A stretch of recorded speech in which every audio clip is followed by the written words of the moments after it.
Hoy nos metemos de lleno en una fecha de una densidad histórica que es increíble, el 12 de marzo. Parece un día más en el calendario, ¿verdad? Pues para el movimiento anarquista, este día es como un universo en miniatura. Condensa décadas de lucha, de pensamiento y de sacrificio esparcidas por varios continentes y generaciones.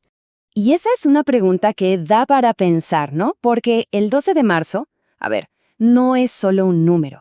Es un tejido, un entramado de historias que nos enseña las muchísimas caras que puede tener una idea.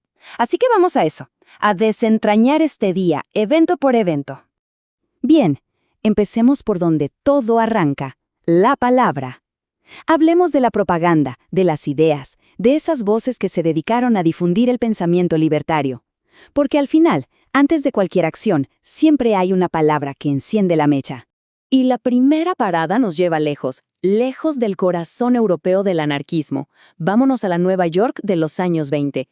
Imaginen esa ciudad, un hervidero de inmigrantes, un choque de culturas, el lugar perfecto para que las ideas revolucionarias encontraran un nuevo hogar y, sobre todo, una nueva voz.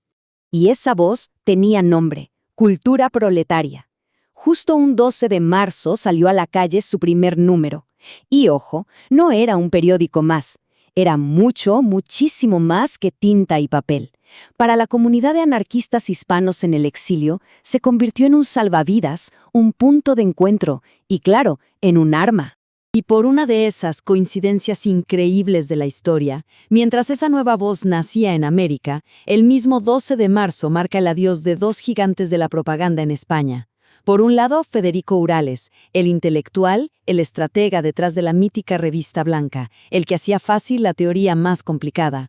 Y por el otro, Domingo Germinal, pura pasión, el poeta, el orador que con su voz encendía la llama en miles de personas. Dos estilos opuestos, pero un mismo fin. Pero, ¿de qué sirve la historia si nadie se encarga de que no se olvide?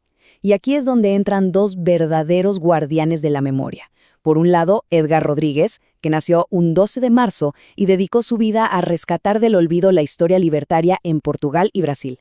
Y por otro, recordamos en esta misma fecha a René Lambret, cuyo trabajo para proteger los archivos de la Revolución Española fue fundamental.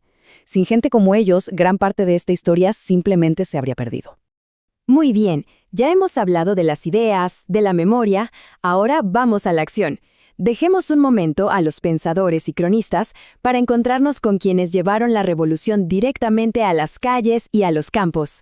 Y aquí tenemos la historia de Florido Mattiucci, otro que nació un 12 de marzo. Él representa una decisión clave en el movimiento. Ante la duda de si ir por la vía política o por la acción directa, él lo tuvo clarísimo y eligió la segunda. Se unió a figuras como Malatesta y no solo habló de revolución, sino que intentó hacerla realidad en las montañas del Matese.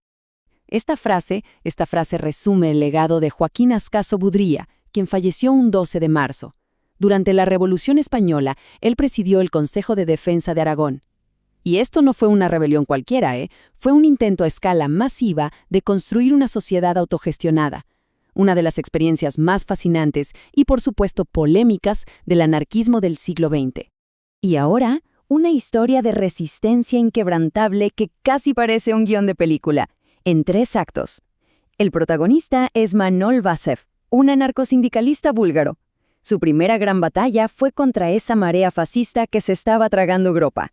Pero su lucha no paró ahí. Cuando los nazis fueron derrotados y el régimen totalitario estalinista tomó el poder en Bulgaria, Vazev no se cayó, se mantuvo firme en sus principios y siguió luchando por la libertad. Ahora, la terrible ironía es que peleaba contra los que se hacían llamar sus aliados. Y aquí llega el final más trágico. El 12 de marzo de 1958, tan solo un día antes de que lo liberaran, Manol Vazev fue envenenado en su celda por la policía secreta. Su muerte se convirtió en un símbolo brutal de lo que significa resistir a cualquier forma de tiranía, sin importar la bandera que enarbole. Entonces, después de ver todas estas vidas cruzándose en un solo día, ¿qué nos queda?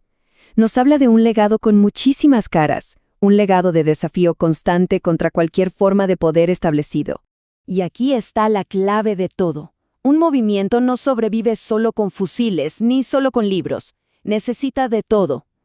El 12 de marzo nos muestra el rompecabezas completo. Tenemos al teórico como Urales, al insurrecto como Matteucci, al orador como Germinal, a los archivistas como Rodríguez y Lambret y al mártir como Basef. Cada uno de esos roles fue, y sigue siendo, indispensable. Esto nos deja con una reflexión final que es muy potente.